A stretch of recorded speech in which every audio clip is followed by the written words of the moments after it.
On the date of January 17, 1992, an emergency call was made to a police station in a city called Chang Ju in South Korea.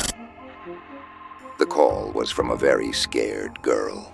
Hesitantly, she told the police that intruders had broken into her house and were brutally attacking her dad.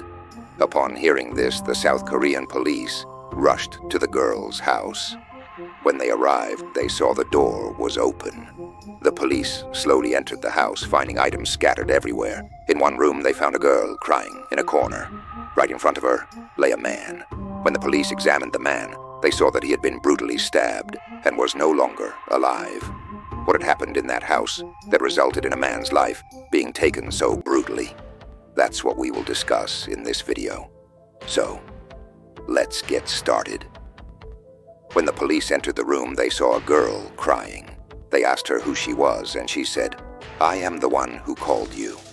And her name was Kim Boo. She explained that the man lying dead in front of her was her father, Kim Young-oh. The police then questioned her about what had happened in the house.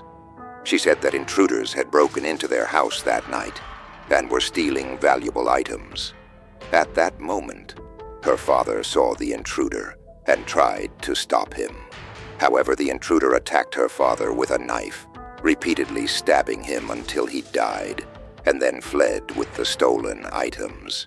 The police noted her statement, but found something strange. The girl's behavior did not change. Even though her father had just been killed, she calmly gave her statement. This made the police suspicious.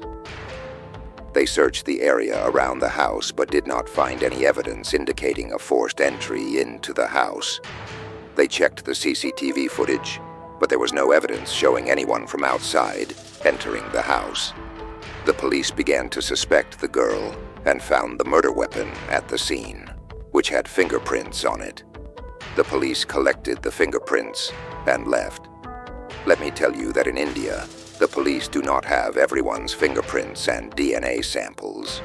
If they have someone's DNA and fingerprint samples, it means that person has a criminal record or has committed a crime. But in Korea, it's different. In Korea, every person must submit their DNA and fingerprint samples to the government at birth. This means that if a crime is committed and a DNA sample is found at the scene, they can easily match it with the DNA samples of every citizen in the country to identify the criminal. Using this method, 2 days later, the fingerprints on the knife were matched, and the suspect was caught. He was 21-year-old Kim Jin Wang, who surprisingly studied at the same college as Kim Boo-won. Upon this discovery, the police arrested him and brought him to the police station. They called Kim Boo-won to the station for identification. When Kim Boo-won arrived, the police presented Kim Jin Wang to her. As soon as she saw him, Kim Boo-won started crying heavily. Through her tears, she confessed that Kim Jin Wang could not have committed the crime. She admitted that she was the one who brutally murdered her father. Upon discovering this, the police immediately arrested both of them because the fingerprints they found belonged to Kim Jin Wang. He was the one who confessed, and it was Kim Boo-won. That's why both of them were arrested. After that, the police questioned them, asking why they both had killed him. The girl's response shook not only the entire police station, but all of Korea. Her answer was so disturbing that she said when she was just a 5-year-old child, her father had died. When she turned 7, her mother married Kim Young-oh, the same man whom she had murdered. For the first 2 years, Kim Boo-won lived with Kim Young-oh in a seemingly good relationship, fulfilling her duty as a father. But when she turned 9, her father was no longer there because he had turned into a monster. Since then, that man had treated his own little daughter in such a terrible way that you can't even imagine. When her mother wasn't at home, he would touch the little girl inappropriately and show her many disturbing things. He even instructed her to perform those actions. You can understand what I mean. When she turned 12, that man did such horrible things to his own daughter that it's beyond comprehension. He used to fulfill physical needs. Every day, he tortured her. Even when she went to the bathroom, he would force her to do all those things. And that man would misuse the little girl even during her periods. He physically abused her all the time, torturing her, beating her. You can imagine what that little girl went through. If something wrong happened to her, she would tell her mom and dad. She would say that he did this to me. He did that to me. But she had no option because her dad had become her enemy. When Kim Bu-eun tells her mom about all these things, her mom is not ready to believe her. She is not ready to believe that her own husband could do all this with their daughter.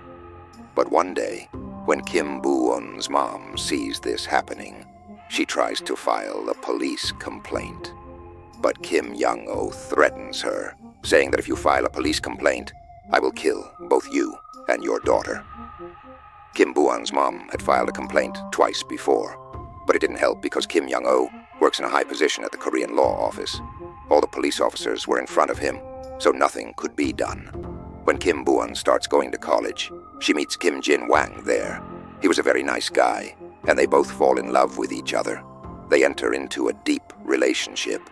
One day during their conversation, all of Kim Bu-eun's pain comes pouring out of her mouth. Upon hearing all her pain, Jin Wang starts crying, and even talks to her dad about it. However, her dad warns them that if they try to come to him, he will kill both of them. He says that no one can touch them, and at that time, he was a very powerful person. Due to this, they both plan to kill him. On the night of January 17th, 1992, Jin Wang hands Kim Bu-eun a knife with his fingerprints on it and tells her to use it to kill him. But she refuses, saying that his fingerprints shouldn't be on it. So she wraps the knife in a handkerchief or a glove before using it. Unfortunately, when Jin Wang is presented in front of her, Kim Bu-eun can't stop herself from crying. She is devastated because she tried to save her love. But unfortunately, when Kim Bu-eun faces Jin Wang, he accuses her of everything. All the evidence is against Jin Wang, which is why Kim Bu-eun could never be safe to protect her love. She took this step to save him, but unfortunately when Jin Wang confronts her, she can't stop him. She cries, feeling very distressed because she tried to save him, but the blame fell on her. All the evidence points to her. When the truth came out, the entire country of Korea was shaken. Protests erupted everywhere, and it was the talk of every news channel. On April 4th, 1992, they were presented in court. In the first trial, the lawyers tried hard to defend both of them, but it was of no use. They were both found guilty in court. Kim Bu-eun was sentenced to 5 years in prison, and Kim Jin-gwan to 7 years. However, their sentences were later reduced. Regardless, they were both punished. What do you think about this case? Whose fault was it? Let me know in the comment section. If you liked this video, please make sure to like, share, and subscribe to my channel. And don't forget to comment.